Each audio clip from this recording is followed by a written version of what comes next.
que altas individualidades do país aqui estão para debater um assunto tão importante como é a economia social. Uma terra do interior como Vila Pouca de Aguiar e uma misericórdia como a nossa, que é provavelmente das mais pequenas que há no distrito e no país, do país, é para nós enorme orgulho poder receber-vos e esperamos estar à altura do desafio que nos é lançado. Queria cumprimentar de uma forma muito especial o Sr. Bispo, Excelência Reverendíssima Dom Amando Tomás. É para nós um prazer tê-lo nesta casa, que é sua e que nós vamos gerindo no dia-a-dia, para bom nome daquilo que o senhor é o mais alto representante.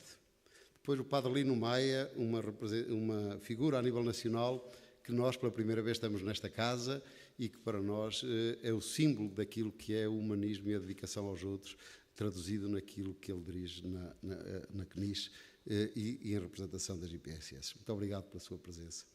Uma palavra também de agradecimento ao Dr. Humberto Carneiro, ao Dr. Luís Torres, ao Dr. António Tavares, pela sua presença nesta sessão. É para nós um orgulho tê-los aqui. E a maior misericórdia do mundo, ou do mundo, não é porque a de Lisboa, não sei se será maior que a do Porto, mas acho que é a do Porto que é maior. E, portanto, é para nós um prazer tê-lo aqui, numa casa tão pequena como esta. A Misericórdia de Vila Pouca de Aguiar tem somente 2 equipamentos, são 2 lares de idosos. Este é um e temos outro mais antigo que tem cerca de 20 anos. Temos um serviço de fisioterapia que começou recentemente a funcionar ao serviço da população. Damos apoio a 78 idosos internados, 54 no outro lar, 24 neste. Temos 40 apoios domiciliários, 10 pessoas em centro de dia e, com isto tudo, criamos cerca de 55 postos de trabalho. Conseguimos ter cantinas sociais em que servimos refeições quentes a 140 pessoas por dia. Conseguimos ser nós a realizar o programa PEPAL de alimentação às crianças carenciadas que na época de férias não têm alimentação e nós damos esse apoio.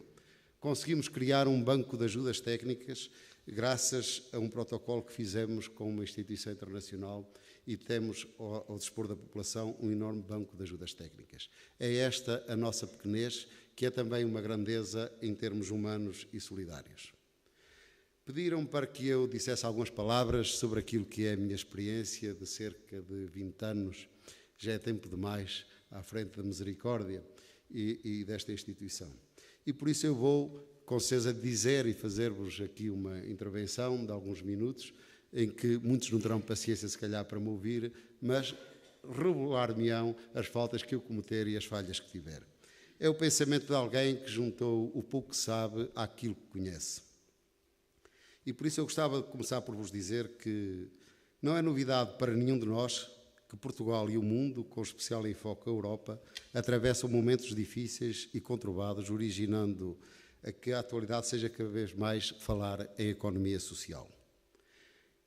Todos sabem que o setor social, que é distinto do setor público e do setor privado, é constituído por uma série de organizações e instituições que têm como finalidade máxima servir o indivíduo numa ótica de dádiva e sem intenção de qualquer lucro, de forma a que possam assim garantir o bem-estar de cada um. Pela sua longevidade, pela sua importância na sociedade portuguesa, assim como pela sua capacidade de se adaptarem a novas circunstâncias políticas e culturais, continuam a ser estas instituições essenciais na prestação de serviços às populações. Exercem os mais variados serviços, sempre com o espírito cristão que presidiu à sua criação e que é, afinal, a base principal justificativa das respostas em termos de proteção e solidariedade social, no mais profundo respeito pela dignidade do ser humano. Não podemos falar em economia social sem falarmos daquilo que lhe serve de fundamento, a exclusão social e, para combater essa exclusão, a solidariedade que prestam, das desigualdades sociais e das desigualdades económicas. No passado, costumávamos designar estas expressões com outros termos, que eram as expressões como a miséria, a pobreza, a mendicidade, a fome, a exploração laboral, a exploração social, e que se referiam, nessa altura, a realidades bem diferentes daquelas que hoje vivemos, mas que, afinal de contas, hoje são designadas como exclusão social, sem-abrigo, carenciados, desempregados. Afinal, é tudo a mesma coisa, é tudo a mesma realidade. O processo mundial de globalização tem vindo a demonstrar, na sua evolução, aspectos negativos a vários níveis, criando uma desestruturação nos sistemas mais pobres, alterando as premissas e as oportunidades dos cidadãos, originando a desintegração de empresas, a marginalização de algumas classes populacionais e diminuindo significativamente as capacidades de resistência de alguns países. Todos estamos a sentir a atual situação que vivemos na Europa, de profunda crise a nível económico, político e social. As crises, como sabem, fragilizam fortemente o lado social, fazendo emergir problemas de desenvolvimento, colocando mesmo algumas franjas da população em situação de vulnerabilidade, moralmente em situações de desemprego, emprego precário, salários baixos, produzindo impactos negativos nas famílias, indivíduos e comunidades, para além do forte impacto social, com efeitos colaterais contraproducentes no âmbito da educação e da saúde das populações. Assim era definido pelas Nações Unidas em 2011. Ora, é na economia social, como nós a conhecemos, e numa lógica de reciprocidade que se vão encontrando as respostas para as brechas do papel social que os Estados têm de desempenhar. O grande desafio com que se depara a sociedade atual no âmbito do social é o da promoção da autonomia e da independência através de políticas de inserção e de integração, eficientes e autênticas, com o envolvimento de todos os atores relevantes, com o Governo, autarquias locais, organizações locais e famílias. Mas nada disto se conseguiria sem a intervenção do denominado terceiro setor, ou setor da economia social. Conhecedores seculares destes problemas e com eles lidando dia a dia, aparecem, pois, estas instituições como as mais habilitadas a dar corpo a este pensamento. Por um lado, a necessidade de garantir apoio à população mais necessitada. Por outro lado, estimulando a empregabilidade dos indivíduos e do mercado, impondo um revigorar das condições de vida e de bem-estar, proporcionando um rejuvenescimento populacional, única forma de combater e inverter a tão falada praga da alteração demográfica e baixa natalidade. Sem população ativa entre os 25 e os 45 anos, não há natalidade que resista. Importa referir que as instituições da economia social representam cerca de 10%, e este dado é importante, representam cerca de 10% do conjunto das empresas europeias, ou seja, são 2 milhões de empresas que são responsáveis por 6% do emprego total. Muitas pessoas não têm noção disto. Daqui resultou que o Parlamento Europeu tenha recomendado aos Estados-membros o apoio e proteção da chamada economia social e fê-lo da seguinte forma, com o seguinte dizer: esta economia social dispõe de um elevado potencial para gerar riqueza e desenvolvimento. As organizações são sustentáveis e, sobretudo, geram empregos duradouros e fixadores da população. Isto é o mais importante em qualquer organização. Como sabemos, substituindo-se ao Estado em Portugal, este setor acompanha diariamente centenas de milhares de pessoas em situação de fragilidade. Idosos, crianças, portadores de deficiência, desempregados, vítimas de violência, reclusos, doentes, gerando com isso milhares de empregos.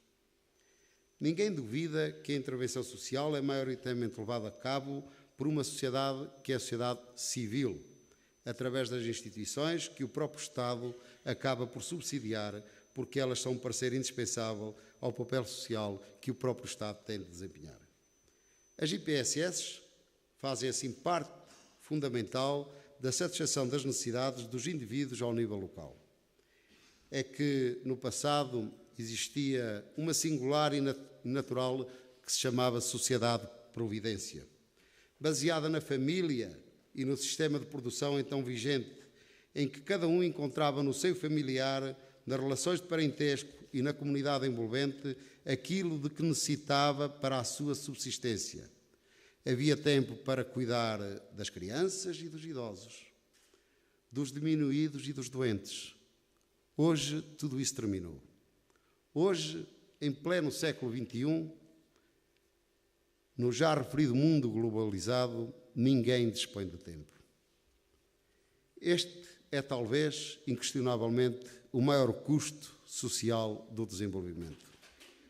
Tornamo-nos cada vez mais individualistas, acabando ou pelo menos diminuindo em muito a entreajuda que antes diminuía o desconforto e a solidão. Operou-se a separação entre o local de habitação e o de trabalho. A mobilidade geográfica tornou-se regra. A família foi assim perdendo a sua dimensão ancestral, reduzindo-se a uma família nuclear, e as ligações sociais e familiares foram-se progressivamente diluindo. É, pois, evidente para nós que as organizações da sociedade civil, e nomeadamente a do setor social de que estamos a falar, serão cada vez mais chamadas a reforçar as funções que têm vindo a desempenhar como consequência dos novos modelos familiares, da crise económica e financeira, do envelhecimento da população e do aumento de esperança média de vida. Mas tudo isto e este diagnóstico que fiz põe-nos logo uma questão. Como é que no futuro estas instituições se vão subsidiar? Como é que vão viver? Este é o tema deste colóquio, Economia Social, que desafios para o futuro, e, portanto, a pergunta que se coloca é como é que estas instituições se vão financiar no futuro? Se, por um lado, constatamos que os recursos existentes, nomeadamente por parte do Estado, são notoriamente insuficientes para fazer face às solicitações das problemáticas atuais, teremos forçosamente de repensar, quanto antes, modelos de sustentabilidade e de financiamento com vista à criação de fontes de receitas sociais, no referente a um modelo interno de sustentabilidade própria no seio das próprias instituições. Penso que o Estado tem que admitir que urge implementar nestas instituições serviços à comunidade geradores de retorno financeiro. Por exemplo, incrementar, por que não, as denominadas empresas de inserção, tornando-as sustentáveis e autossuficientes. Medidas promovidas pelas organizações do setor cooperativo e social e que têm uma lógica de atuação baseada numa vertente de prestação de serviços à comunidade, como, por exemplo, as farmácias sociais, entre outros. Outro exemplo, a possibilidade da aposta no turismo social ou no turismo religioso, aproveitando o património natural e cultural do contexto envolvente a todas estas instituições. Esta é, com certeza, o caminho do futuro e que tem que ser seguido pelo Estado e pela sociedade civil. O planeamento de políticas sociais capazes de responder aos novos desafios e exigências adquirem uma expressão cada vez maior, não somente como uma preocupação do momento presente, mas, mais importante ainda, como um investimento a considerar e a transmitir às gerações futuras. Só a fortemente incrementada atual cooperação entre o Estado, Governo, entenda só quando se fala Estado, fala assim Governo, e as instituições sociais, que assenta num compromisso de parceria, traduzido na partilha de objetivos e interesses comuns, mas também de obrigações e responsabilidades que visam a promoção da equidade e justiça sociais, terá melhores benefícios para as populações.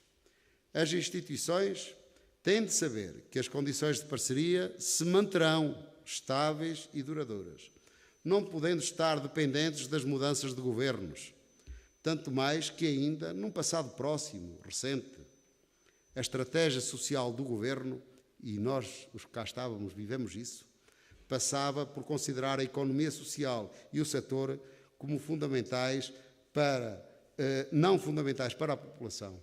Era o Estado que tudo queria fazer e nada fazia, porque não tinha essa capacidade.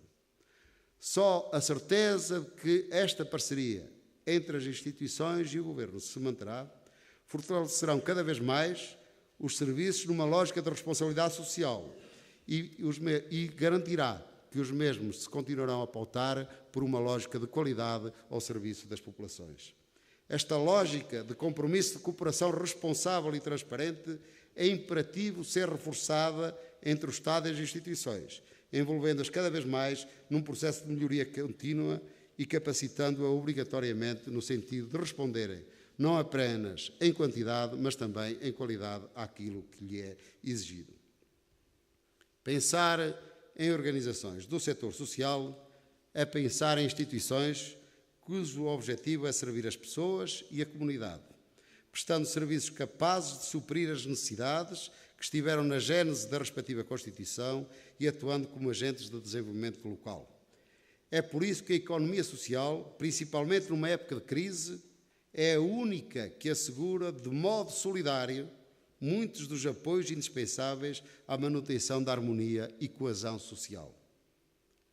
O santo João Paulo II chamou às misericórdias a civilização do amor, quando se dirigiu às Santas Casas da Misericórdia na primeira Convenção Mundial em Florença, em 1992, onde surgiu então a União Europeia das Misericórdias. Esta simples expressão, civilização do amor, resume tudo quanto poderemos dizer ou pensar das misericórdias, das IPSS e do espírito que deve presidir à sua orientação. Socialmente, talvez o maior desafio do século XXI seja ter instituições sociais preparadas para responder a todas as necessidades que se apresentam. Permitam-me citar também aqui uma frase recente do Dr. Manuel Lemos, que infelizmente não pôde estar connosco por motivos de doença, e que sintetiza bem aquilo que deve ser o papel das instituições da economia social. As misericórdias sobreviveram ao longo de mais de 500 anos porque sempre souberam preparar o futuro. Estão a fazê-lo agora, como fizeram em 1498. Orgulhamo-nos do nosso passado, mas vivemos o presente a preparar o futuro. Por isso somos cruciais e somos inovadores. E, efetivamente, o mundo evoluiu muito. Vivemos hoje, como disse, um mundo global, cada vez mais impessoal, competitivo e cheio de injustiças sociais. Do passado surge, no entanto, este estímulo para nos reinventarmos e arranjarmos novas soluções. E é isso que hoje estamos aqui a debater e a procurar. Este meu contributo procura ser tão só algumas achegas para que se encontrem as melhores soluções. A porta das Santas Casas das Misericórdias e das IPSS é, em tempos de crise, quase sempre a última a que quem necessita vai bater, mas encontra sempre essa porta aberta. A economia em si só será viável se for humana, para o homem e pelo homem. Por isso, gostava de terminar com uma frase que foi dita por John Kennedy, presidente dos Estados Unidos, e que me parece altamente significativa naquilo que no futuro qualquer governo que venha a governar Portugal tem de ter em atenção como este tem tido. Se não formos capazes de tirar os pobres da sua pobreza, também não conseguiremos manter os ricos na sua riqueza. Este é o desafio futuro da economia social ou solidária, contribuir para que cada vez mais haja justiça social.